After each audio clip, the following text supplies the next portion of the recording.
Hello everyone, happy Friday, and I hope you're doing great. Today we have a tarot card reading to guide us in a better way with more clarity for March 17th to 18th. I drew 3 cards and we have the Devil reversed, and then the 5 of Pentacles and the 6 of Cups.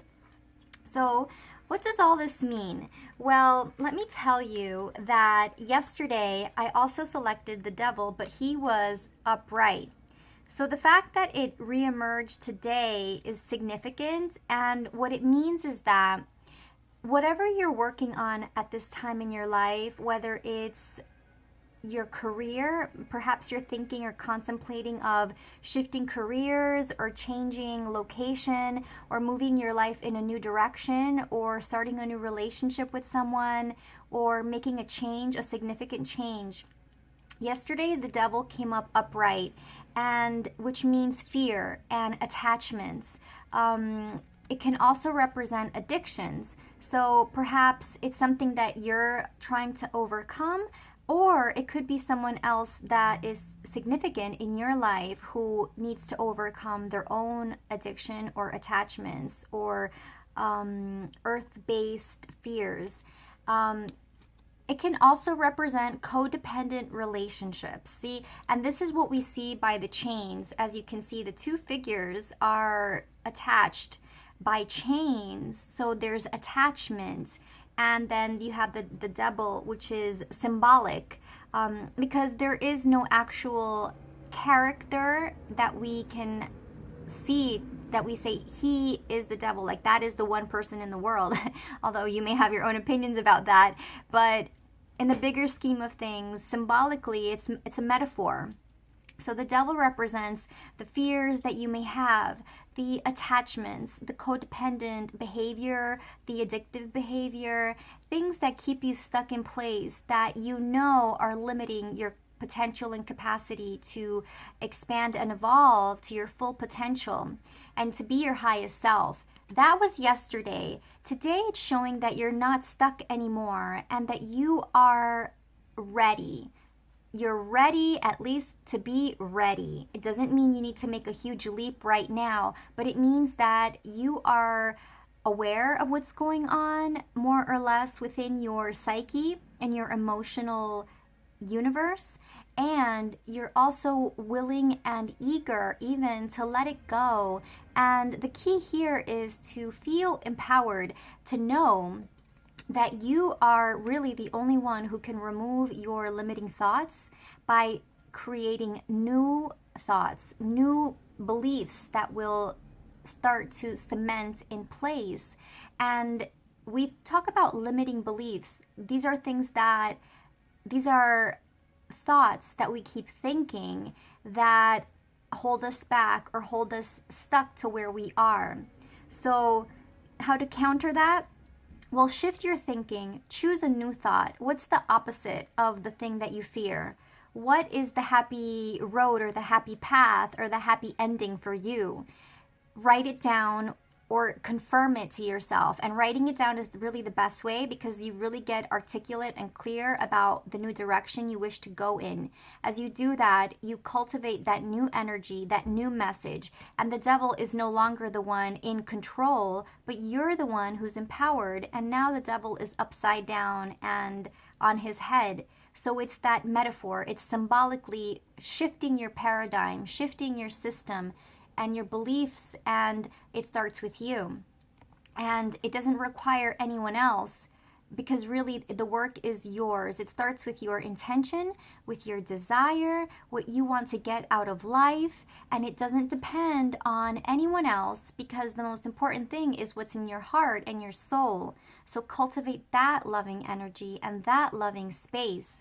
So this is a great sign that we are ready to let go of fearful thinking and fearful patterns and thoughts of limitation. Now that takes us into our second card, which is the 5 of Pentacles. Now, as you can see, these 2 figures are running for cover. They're looking for shelter, and they don't look very comfortable. They're not well dressed. They're not warm and it's snowing outside. So it means a limitation or lack of resources. The Five of Pentacles is showing us that there is a fear regarding finances, a potential loss or a sense of lack or losing your security and not knowing where to seek protection or cover from.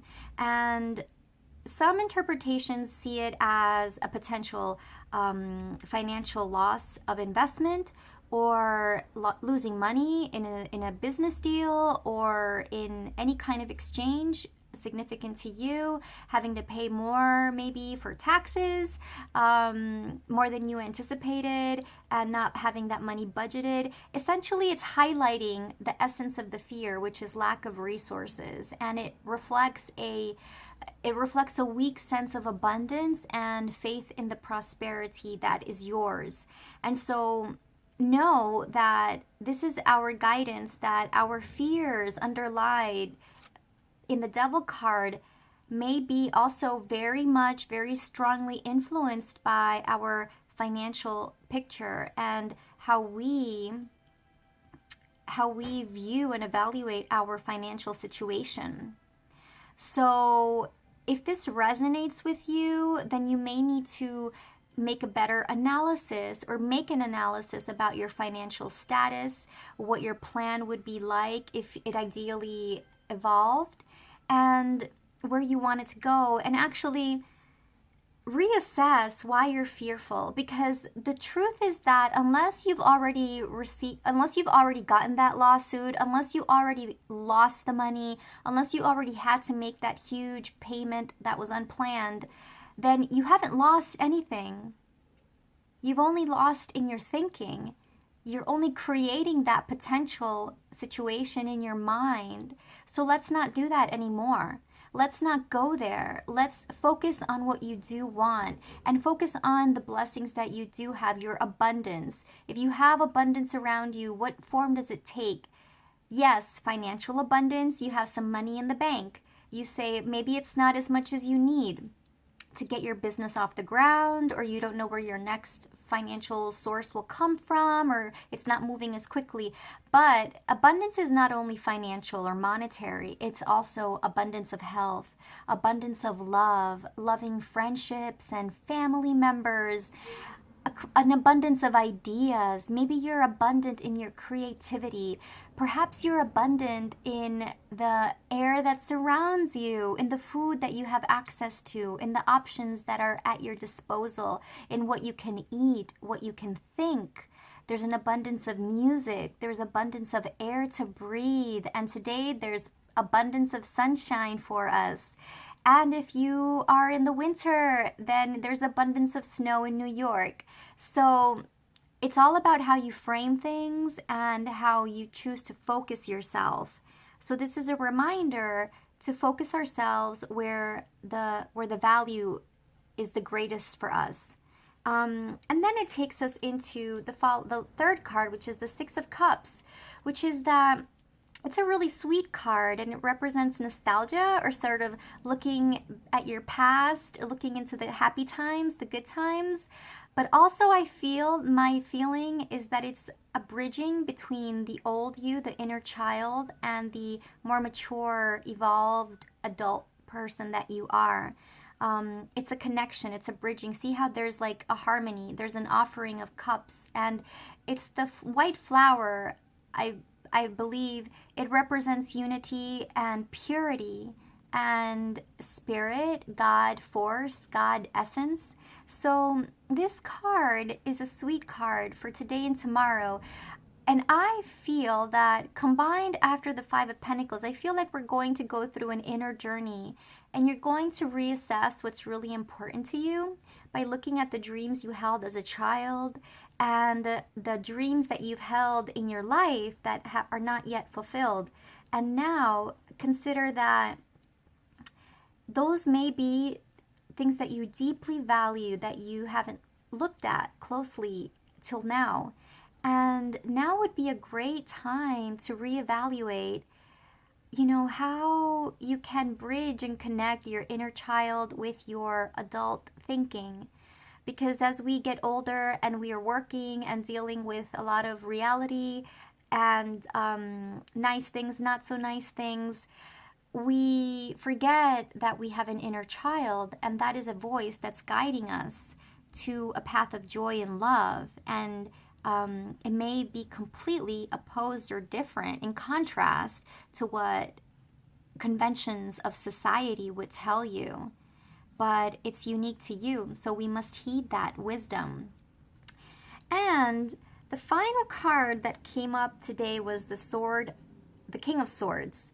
And he came up yesterday as well, which is really incredible. So this is guidance to use your logic and rational mind as you go about making your new path forward.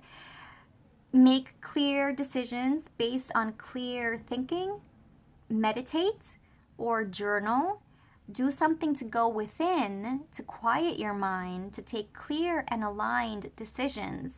And although this card emphasizes the importance of the mental power faculty, it's also important to bridge your heart and your brain. Head and heart are together so that you make decisions with compassion, with love, and with God.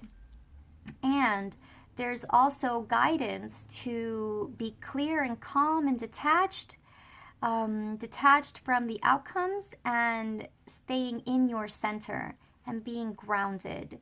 And yeah, so I feel like that is the overarching message and the energies, to stay cool, grounded, clear, and calm, and to make sure that you unite your heart and your mind because they're together. So I'm wishing you a beautiful, happy weekend to all of us, and I'll see you next time. Peace, love, and light. Bye.